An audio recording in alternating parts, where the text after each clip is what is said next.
Varicose veins కి సరైన చికిత్స కోసం సంప్రదించండి ఎవిస్ హాస్పిటల్.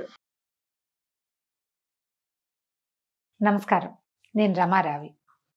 ఒంటరితనం ఇది ఒంటరిగా ఉన్న వాళ్ళనే కాదు, గుంపులో ఉన్న వాళ్ళని కూడా బాధిస్తూ ఉంటుంది.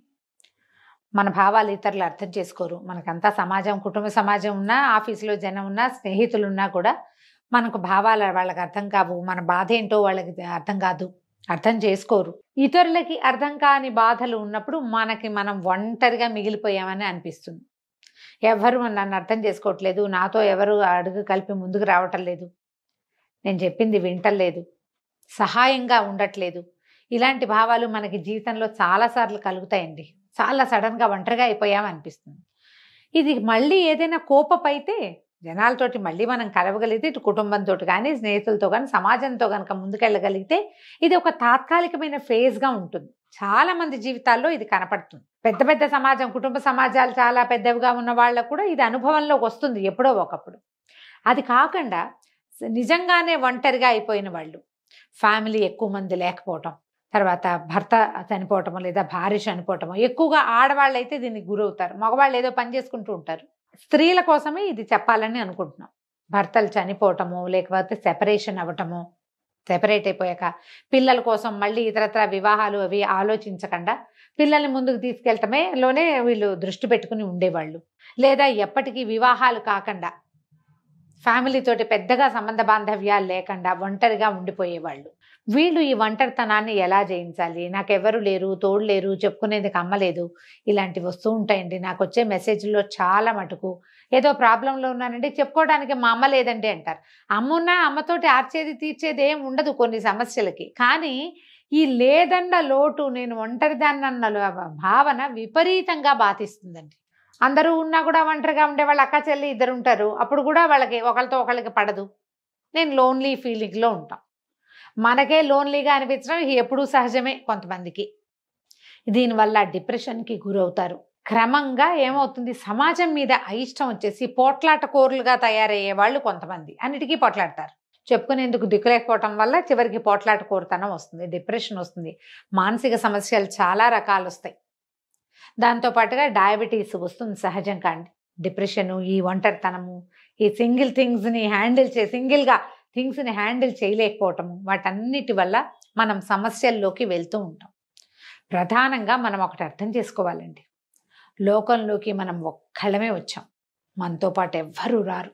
వెళ్ళేటప్పుడు కూడా మనం ఒంటరిగానే వెళ్తాం. మనం పెంచి పోషించిన సమాజం ఏది మనతో రాదు, మనం సంపాదించింది రాదు, మనం పెంచిన వాళ్ళు రారు, మన పుట్టించిన వాళ్ళు రారు, మనమే వెళ్తాం. ఈ మధ్యలో ఉన్నదే డ్రామా అంతా అండి. ఫస్ట్ ఆఫ్ ఆల్ నేను ఒంటరిదాన్ని అనే భావాన్ని జయించండి. మీరు అందరికీ జీవితం ఒకే రకంగా ఇవ్వదు, ఒక్కొక్క జీవితం ఒక్కో రకంగా ఉంటుంది. మన రకం ఇది. మనం పిల్లల్ని పెంచుకుంటున్నాం అనుకుందాం. పిల్లల్ని పెంచుకునేటప్పుడు పిల్లలు కొంత పెరిగే వరకు వాళ్ళు మనతో ఉంటారు. కొంచెం పెరిగాక వాళ్ళ సమాజం వేరే అవుతుంది. వాళ్ళకి సర్కమ్స్టెన్సెస్ మారుతాయి కదా. పిల్లలు పెద్ద క్లాసులకు వెళ్ళేసరికి వాళ్ళకి ఫ్రెండ్స్ సర్కిల్, వాళ్ళ కెరీరు, వాళ్ళ తాలూకు బంధువులు అనకూడదు, ఏమనాలంటే పార్ట్నర్స్, రకరకాల ఐడియాస్ వస్తాయి. వీటి వల్ల వాళ్ళతోటి మనకి సెపరేషన్ వస్తుంది. అందుకని పిల్లల మీదే పంచప్రాణాలు పెట్టుకుని ఉండే ధోరణి కూడా తప్పే. దీనివల్ల ఏంటంటే పిల్లలు ఎప్పుడు మనకు ఆన్సరబుల్గా ఉండాల్సిందేనని భావిస్తాం. ఓపెన్ అవుతుందా? వాళ్ళు ఆన్సరబుల్గా ఉండాల్సిందని మనం పిల్లల వెంబడబడి పిల్లలు తోకపుచ్చుకొని వెళ్తూ ఉంటాం. కొన్నాళ్ళు పోయాక వాళ్ళకు వచ్చే పార్ట్నర్స్ వల్ల వాళ్ళు మనని విదిలించేస్తారు. మనం ఆ ఆశాభంగాన్ని అసలు తట్టుకోలేం.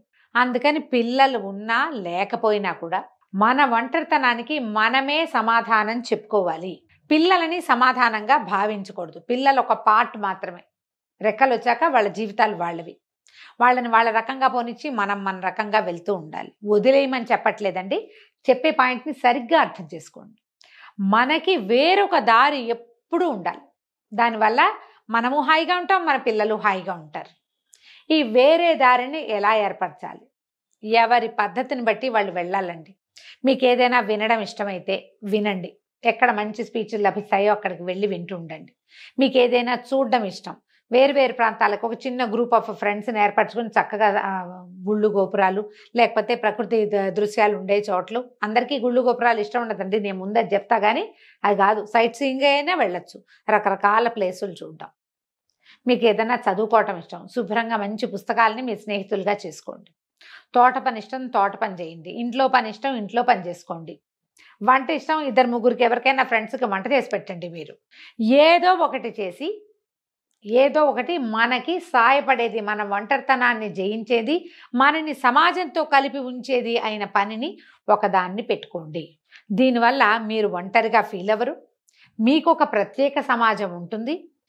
లాంగ్ రన్లో కూడా అది మీకు ఎప్పుడు మీతో పాటు తోడుగా ఉంటుంది. కుటుంబాన్ని వదిలిపెట్టి నేల విడిచి సాము చేయమని చెప్పట్లేదు నేను, చేయకూడదు కూడా. దాన్ని మనతోటి ఉంచుకుని మనం ఇంకో చోట కూడా ఉండే ఆలోచన చేయాలి. ఇది ప్యూర్లీ అండి తల్లులకి, పిల్లలతో మిగిలిపోయిన వాళ్ళకి, వివాహాలు కాని వాళ్ళకి ప్రత్యేకంగా ఈ వాక్యాలు అన్నమాట. పిల్లలే ప్రాణంగా, పిల్లలే జీవితంగా ఉంటారు కొంతమంది పాపం. ఎంతసేపు వాళ్ళు ఫారెన్లో ఉంటే వీళ్ళు రాత్రులు నిద్రపోరు, రాత్రంతా మెలకుగా కూర్చొని అక్కడ ఉన్న పిల్లలతోటి వాళ్ళ జీవితాన్ని అంతా తెలుసుకోవడానికి ప్రయత్నం చేస్తారు. వాళ్ళ పార్ట్నర్స్ ఒప్పుకోవాలి కదండి, అవతల పిల్లల తాలూకు భర్తలో భార్యలో ఒప్పుకోవాలిగా. మనం వాళ్ళ ప్రైవసీని దెబ్బతీస్తామని మనకు అనిపించదు. మన సాటిస్ఫాక్షనే మనకు అలవాటు కదా. ఎప్పుడు రోజంతా పిల్లలతో మాట్లాడడం, ఆ పెళ్ళాం వచ్చినా లేదా ఆ మొగుడు వచ్చినా మనతోటే మాట్లాడాలనుకుంటాం, లేకపోతే మన పిల్లాడు మనకు వదిలేశాడు అనుకుంటాం. అడ్డాల నాడు బిడ్డలు గడ్డాల నాడు కాదు కదా, ఇలాంటివి చెప్పుకుంటాం. అది కాదండి, అది తప్పు. అలా చేయకూడదు అసలు. ఈ రోజున అస్సలు చేయకూడదు. దీంట్లో మీరు ఏదైనా వృద్ధాశ్రమాలకు వెళ్ళొచ్చు, ఏదైనా చైల్డ్ కేర్ సెంటర్కి వెళ్ళొచ్చు, ఏదైనా ప్లే స్కూల్స్కి వెళ్ళొచ్చు, శుభ్రంగా చక్కగా పని చేసుకోవచ్చు. మీకు ఎక్సర్సైజ్లు, యోగాలు ఇంట్రెస్ట్ ఉంటే అవి చేసుకోవచ్చు. ఏదైనా చేయండి. మీ అమ్మా నాన్నని చూసుకోండి, మీ అక్క చెల్లెళ్ళని చూడండి, మీ కజిన్స్ని చూడండి. ఎవరో ఒకళ్ళతోటి మీ సంబంధ బాంధవ్యాల్ని విస్తరించుకునే ప్రయత్నం చెయ్యండి. నాకు అమ్మ లేదు చెప్పుకునేందుకు, నాన్న లేడు ఆలోచన చేయకండి. ఎవరికి అందరికీ అమ్మా నాన్నలు ఉండరు. ఉండేవాళ్ళు అదృష్టవంతులు, వెళ్ళాల పెట్టి పుట్టారు. మనకు లేకపోతే మనకు అమ్మా నాన్న, మన సంగతి మనమే చూసుకోవాలి. ఇలా ఆలోచించి మీ ఒంటరితనాన్ని పక్కకి తొలగదీయండి. నేను ఒంటరిని అనేది శాశ్వతమైన భావన అండి, అందులో నుంచి మనం బయటపడలేం. కానీ సమాజాన్ని మనతో ఉంచుకునే ప్రయత్నం మాత్రం మనం ఖచ్చితంగా 100% చేయొచ్చు.